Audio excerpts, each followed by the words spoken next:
Hi guys, welcome. This is your Sameer Kohli sir with another lecture of the topic of daily assignments. ये वो assignments हैं जो मैं अपने WhatsApp status में लगाता हूं और इनके solutions डिस्कस करने की हम कोशिश कर रहे हैं कि डे टू डे बेसिस पे आपके साथ इनके आंसर्स डिस्कस कर सकें। इन असाइनमेंट्स को पाने के लिए इस नंबर पे WhatsApp में हाय और अपनी क्लास लिख के भेज दो। फिर आप मेरे WhatsApp स्टेटस के अंदर आपको ये असाइनमेंट मिल जाएगा। 5 या 7 मिनट का असाइनमेंट होगा, आपकी डेली प्रैक्टिस होती जाएगी और पता भी नहीं चलेगा कि चीजें कब आपके दिमाग में पक्की स्ट्रांग हो जाएंगी। रिवीजन से, एग्जाम से पहले पता चलेगा यू आर ऑलरेडी डन, तुमने ऑलरेडी मेहनत कर रखी है, तुम्हारी रिवीजन डन हो रखी है। डेली कहते हैं ना, बूंद बूंद से सागर भरता है, तो ये वो बूंदे हैं जो आपका सागर भरवाएंगी। तो अगर 9th क्लास के बच्चों ने ये असाइनमेंट पहले देख लिया है तो पहला क्वेश्चन वो क्या कहता है? पहला क्वेश्चन बोलता है कि 40 grams of common salt is dissolved in 320 grams of water।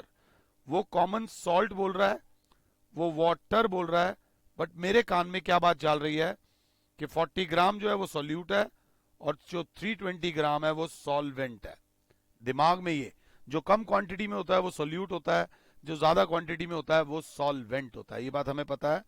The mass percentage of salt is, the mass percentage of salt is मतलब एक तरीके से कॉन्सेंट्रेशन पूछी गई है, तो कॉन्सेंट्रेशन बराबर होती है solute upon solution into 100।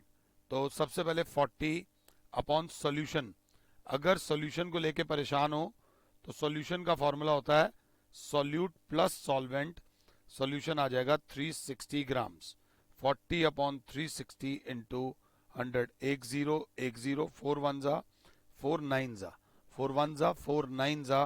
Class बोलेगी 100 upon 9, 100 upon 9% approximately the mass percentage of salt is. अब 100 अपॉन 9 निकालने जाओगे तो 9 1 जा 9, फिर 9 1 जा 11 point some percent is the answer. The mass percentage of salt, total उसमें के सॉल्ट की कितनी परसेंट है, तो आपके पास आ गया 11.1%। ये था क्वेश्चन नंबर 1। अगला question number 2, which of the following is not a mixture? Soap solution is a mixture. Soap solution एक मिक्सचर होता है। अब देखो, इसमें ये नहीं हो रहा कि मैं फटाफट आंसर बता के जा रहा हूं, आपको थोड़ा बहुत एक्स्ट्रा नॉलेज देने की भी कोशिश कर रहा हूं। सोप में बहुत सारे कॉम्प्लेक्स, सोप को उठा के देख लेना, सॉलिड सोप के अंदर ही कई चीजें डाली जाती हैं और उस सोप को जब पानी में डाल देते हैं तो वो ऑलरेडी एक मिक्सचर हो जाता है।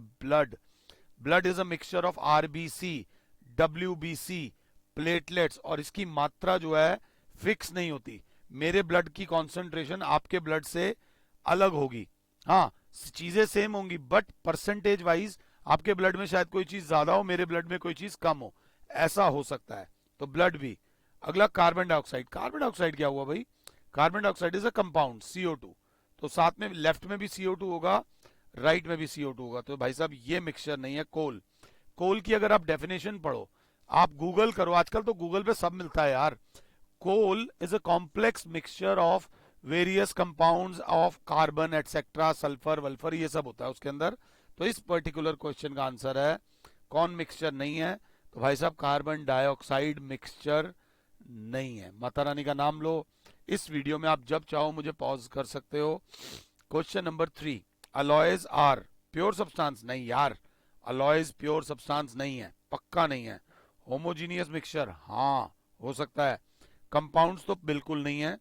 Of fixed composition, composition very कर सकती है, तो हम बोलेंगे इसका आंसर मेरे हिसाब से जो आना चाहिए, अलॉयज आर होमोजीनियस मिक्सचर्स, क्योंकि अलॉय में जो होता है वो दिखता नहीं है।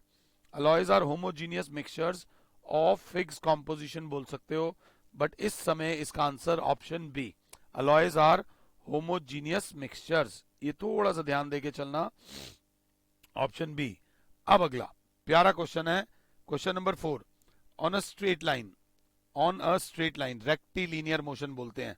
When a body travels in a straight line it is called rectilinear motion, ये याद रख लेना। The speed of the body is equals to velocity, absolutely true, बिल्कुल ट्रू है, क्योंकि वेलोसिटी में डायरेक्शन का महत्व होता है, और जब स्ट्रेट पाथ पे जा रहे हो तो आपकी डायरेक्शन चेंज नहीं हो रही, क्योंकि डायरेक्शन चेंज नहीं हो रही इसलिए वेलोसिटी चेंज नहीं हो रही, तो जो स्पीड होती है वही वेलोसिटी होती है। ट्रू।